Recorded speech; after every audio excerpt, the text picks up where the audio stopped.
Bonjour, je suis Antoine Leluxe, mais vous pouvez m'appeler Zeldo. Tout comme l'an dernier, je vous souhaite une bonne année 2026 en espérant qu'elle sera pleine de réussite autant sur le plan professionnel que personnel ainsi que purement ludique, et ça c'est une lumière qui vient de s'éteindre. Voici donc venu le temps du bilan de l'année 2025 qui vient tout juste de s'écouler. De même que l'année dernière, je vais revenir avec vous sur les activités sur YouTube, les projets de jeu que j'ai réalisés cette année, ainsi que ma rétrospective personnelle vis-à-vis du moteur de jeu Solarus, mon outil principal et essentiel à mes créations vidéoludiques.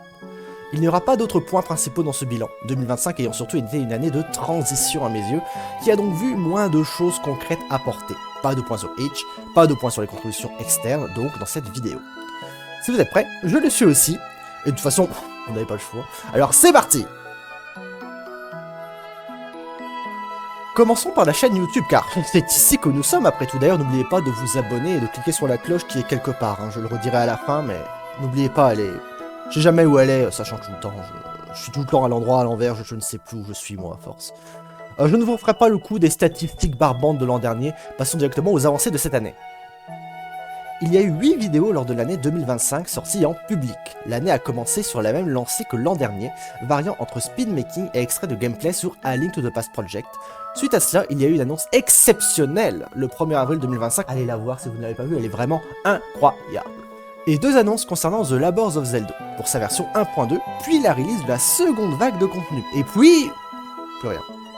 En effet, le projet de Kakashurokura connaît une pause depuis la sortie de sa version 0.5, et ayant été très occupé sur le Zelda Pack, je n'ai rien sorti de concret d'autre que des annonces de mes projets de l'année. Pour l'année 2026, je m'engage à finir les commentaires du développeur sur la vague 2, qui ne sont pas des vidéos publiques jouées à The Labors of Zelda pour savoir de quoi je parle, et ce en priorité numéro 1.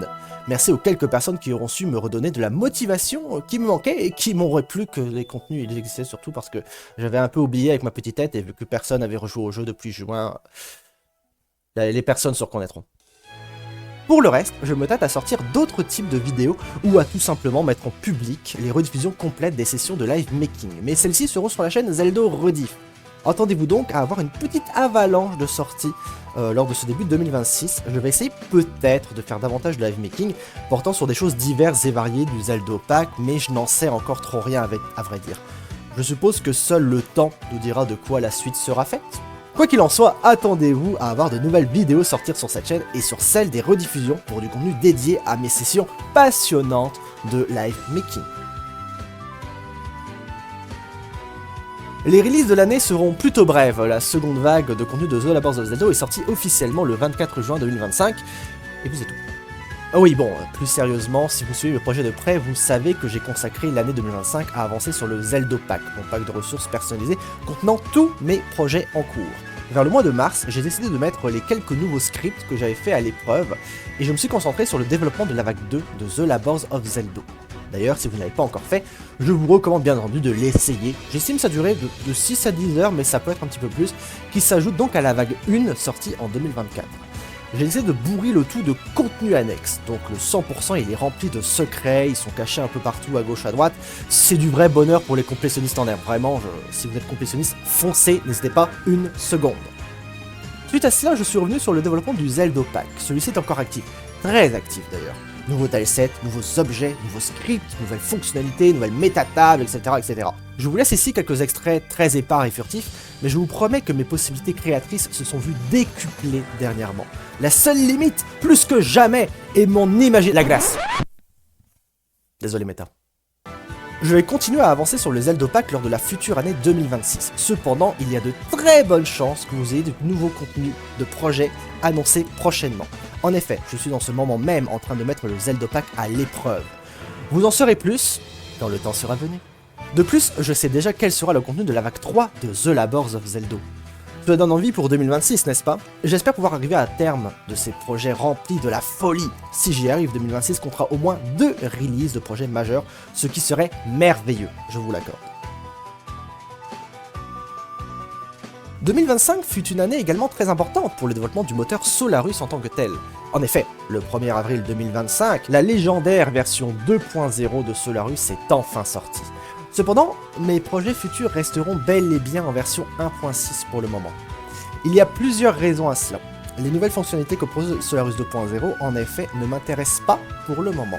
On rappelle après tout que je suis un vieux jeu un poil aigri qui n'a pas utilisé les autotales avant 2024 par exemple, alors que celle-ci existait depuis 2018 sur la version 1.6.0 du moteur. De plus, étant en plein développement actif sur le Zeldopack, je préfère attendre d'avoir terminé de reforger celui-ci avant de le mettre à jour et éventuellement sur Solarus 2.0. De plus, avec un peu de chance, d'ici là, il y aura une nouvelle version du moteur, donc ce sera tout bénef pour moi. Que dire d'autre? Ma Triforce du cœur personnelle? Bon, on a eu quelques teasings lors de l'année, on va dire, donc je suppose que les projets vont bien. Et nous pouvons aussi noter que Tomb Water, le futur hit de Solarus, sera probablement acclamé de tous à sa sortie. Il devrait sortir incessamment sous peu. On lui souhaite évidemment bon courage. Je n'ai pas grand chose d'autre à rajouter sur ma rétrospective personnelle du moteur. Continuez comme ça la Solarus Team et bien évidemment, et à bientôt, très bientôt, en 2033 pour la sortie de Mercury Chess sur Solarus 3.0. Il est temps d'apporter une conclusion sur cette année écoulée. 2024 était une année très productive. Je qualifierais plutôt 2025 d'année de transition. Travailler sur Zeldopack me demande énormément de temps, mais c'est tout un temps qui sera gagné pour le futur. Si j'arrive à terminer celui-ci comme je l'entends, ma vitesse de production future en sera décuplée, je vous le promets. En ce qui concerne les autres points dont je n'ai pas parlé dans ce bilan, la page Itch, je n'ai rien fait vraiment cette année de concret là-dessus, à part les news de mise à jour sur The Labors of Zelda. Reprendrai-je les dev posts? J'aimerais bien, mais je dois y réfléchir, je ne veux pas non plus trop vous dévoiler ce sur quoi je travaille. Après tout, tout ceci est top secret. Donc je continuerai sur ma lancée pour le moment. Mes contributions de l'année sur d'autres projets, comme je l'ai dit à Lift Pass Project, il est en pause et je n'ai malheureusement pas le temps de prendre le relais là-dessus et j'attends surtout Kakash pour qu'on puisse avancer ensemble là-dessus quand il se sentira prêt. Je n'exerce évidemment aucune pression, quelle que ce soit. Région des Eraf a vu une nouvelle mise à jour cette année. La version 0.3 vous offre une nouvelle zone explorable, un nouveau donjon et plein de petites surprises un petit peu partout. Vraiment, encore une fois, continue comme ça Dark Davy 15, tu nous régales. De quoi 2026 sera fait? Je n'en sais trop rien. Ce qui est sûr, c'est que je vais continuer à avancer sur le Zeldopack, bien évidemment, et j'espère pouvoir vous en livrer des nouvelles concrètes dans les mois à venir. En ce qui concerne les vidéos de la chaîne YouTube, je vais me consacrer sur ma priorité numéro 1. Ensuite, je verrai bien où le vent me mène. Nous voici donc partis pour une nouvelle année pleine de mystères et annonciatrice d'un futur prometteur sur Zelda Games. C'est tout pour aujourd'hui, je vous remercie comme toujours d'avoir écouté cette vidéo jusqu'au bout. N'hésitez pas à vous abonner si ce n'est pas encore fait, à cliquer sur la cloche qui se trouve dans un coin quelque part, blablabla, je l'ai dit tantôt. En tout cas, je vous retrouve très prochainement pour une future vidéo 100% Zelda Games. Au revoir.